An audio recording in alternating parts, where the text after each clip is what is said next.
এই 4টি ব্যাপার আপনার মনকে দুর্বল করে দিতে পারে, আপনার মানসিক স্বাস্থ্য নষ্ট করে দিতে পারে। প্রথমটি হচ্ছে নিজেকে নিয়ে সবসময় নেগেটিভ চিন্তা করা।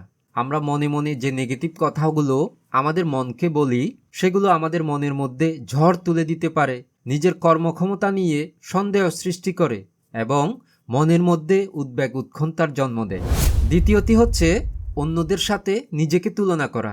সোশ্যাল মিডিয়ার এই যুগে আমরা অন্যদের সাথে নিজেকে তুলনা করতে সদা ব্যস্ত।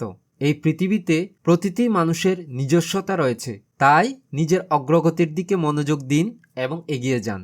যত ক্ষুদ্রই হোক না কেন, আপনার প্রতিটি অর্জনকে সেলিব্রেট করুন এবং অন্যদের সাফল্যকে অনুপ্রেরণা হিসেবে দেখবেন। তৃতীয়টি হচ্ছে অস্বাস্থ্যকর জীবনযাপন।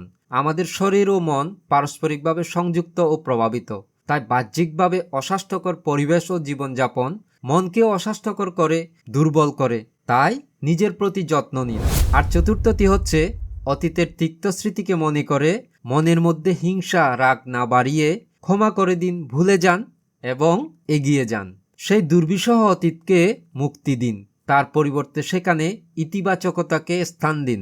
আপনার মনটা একটা বাগানের মতো, এটাকে পজিটিভিটি, মৈত্রী এবং আত্মসচেতনতার মধ্য দিয়ে পরিচর্যা করুন।